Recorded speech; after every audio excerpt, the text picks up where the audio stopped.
Welcome to our video today, in which case we'll be discussing patents and a new group of people using patents called patent trolls, how they bully other inventors and developers and software designers, and how we can combat these patent trolls to reduce the horrible damages they're invoking upon any sort of software development nowadays. Here's to John Oliver, who will explain a bit more.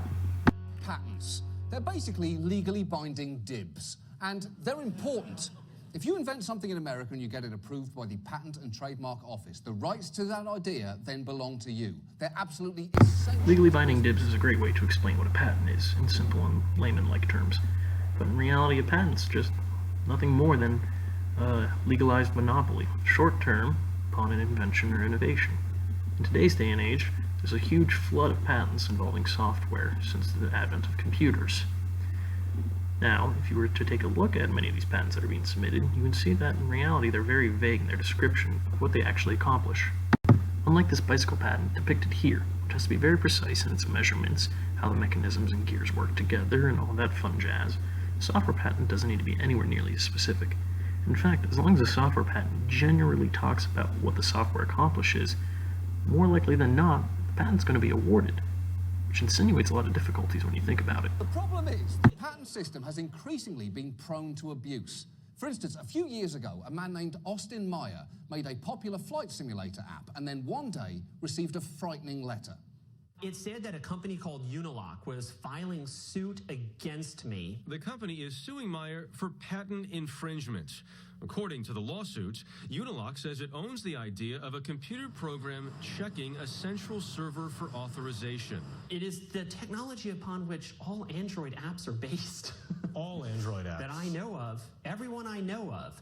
It's true. This company, Unilock, is essentially claiming it's entitled to a piece of every Android app. To get an idea of what they're saying and what it's comparable to, this would be like the bike company Schwinn suing General Motors for using a vehicle with wheels. If that's what the bicycle company Schwinn held. Instead of the patent for a bike, they held the patent for a wheel. Now you're getting an idea of how patent trolls work and operate: vaguely worded patents and litigation fees. But what is a litigation fee? Why is it important to consider when dealing with patent suits and patent trials? Litigation fees are the fees associated with going to patent infringement trial. They're very expensive, and not many companies can afford them. In fact, the companies that cannot afford these litigation fees are most of the time the ones that are specifically targeted by these patent trolls. The courts are way too expensive to pay for, as are the lawyers, so the companies decide to settle outside of court for a huge amount of money. In essence, that's how patent trolls work.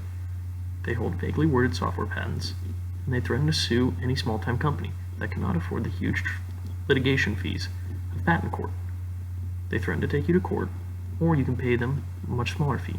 Instead of $100,000 for court fees, tens of thousands of dollars into their pocket, and they'll leave you alone.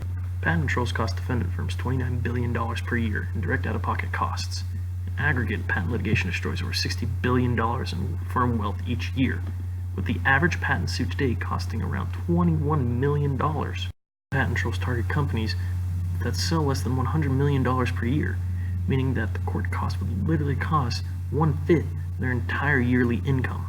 So now the question becomes, how do you take on a group of individuals valued at $60 billion of damages every year? Ironically enough, a good place to start is in court. Nearly 40% of patent suits, when they come to trial, are invalidated by courts because the patents aren't specific enough and should never have been awarded in the first place. Continuing with the idea of courts, let's talk about something called fee shifting. We could pass legislation that would shift fees in a patent troll case to a prevailing defendant, and it would also require the plaintiff to post bond at the beginning of the case, pretty much putting all monetary stress upon the plaintiff instead of the poor defendant. We also need to focus on the functional claiming of the patent in the first place, especially when it comes to software patents. Software patents need to be very, very specific. If it includes something that has never been done before, it should also have the working code to go along with it, so the patent can be documented exactly how the software works. This will prevent future bending of that software patent into ways that was never imagined in the first place when the patent was first filed. We also need to look at working to improve our patent office. The patent office receives 520,000 patent applications a year. That means that 6,500 investigators are not able to thoroughly investigate each application, and have patents that should not have been awarded can sometimes slip through. We recommend that we develop a separate subsection of the patent office. This portion of the office will be solely focused on software and technology applications. The investigators here will be trained and educated in software development and how technology works. That way, when the patent application comes in, they'll be able to determine appropriately the first time if the patent is specific enough to be awarded. Doing this will completely negate the abilities of the patent trolls to use generalized, unspecific patents to bully other developers.